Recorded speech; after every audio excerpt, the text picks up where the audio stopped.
চলে এসেছি নিউ দীঘাতে হোটেল নিয়ে। আমরা রয়েছি হোটেল রূপকথা, আর এই রূপকথার আমাদের রুম 309। এই দেখো রুম ট্যুরটা করছি তোমাদেরকে।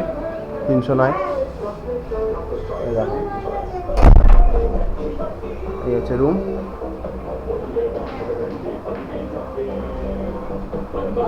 এসি রয়েছে,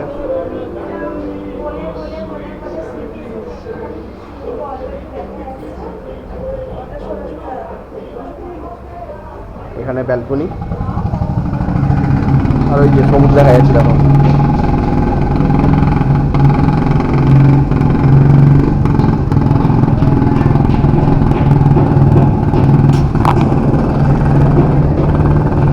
দারুণ সুন্দর পরিবেশ, সামনেও কনস্ট্রাকশন চলছে আরও অন্যান্য হোটেলের।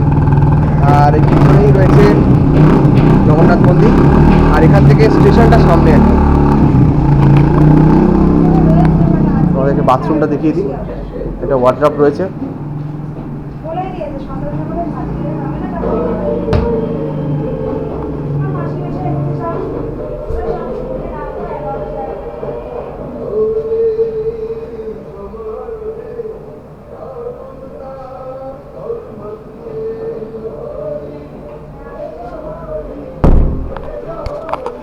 তা এই হলো আমাদের রুম, হোটেল রূপকথা নিউ দীঘা।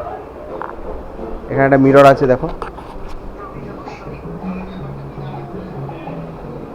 আর এই যে টিভি, আর দুজন শোয়ার মতন খুব ভালোই বেড।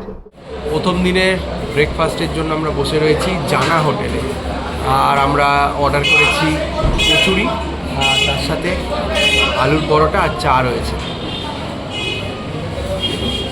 নিউ দীঘাতে জানা হোটেল।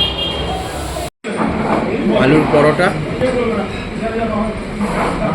আর কচুরি আজকে সকালে জল খাবার। ভেতরে স্টাফিংটা দেখো, সেই ওইখানকার কথা মনে পড়ে যাচ্ছে। আমরা সেই যখন চন্দননগরে জগদ্ধাত্রী পুজো দেখতে গেছিলাম, এইরকম আলুর পরোটা ধাবায় খেয়েছিলাম রাস্তায়। বন্ধুরা, আমাদের আলুর পরোটা আর হচ্ছে কচুরি দিয়ে আজকে সকালে প্রথম দিনে, আর চাও খাওয়া হয়ে গেছে। প্রথম দিনে ব্রেকফাস্ট শুরু করছি, সেটাও তোমাদের সাথে শেয়ার করলাম জানা হোটেলে।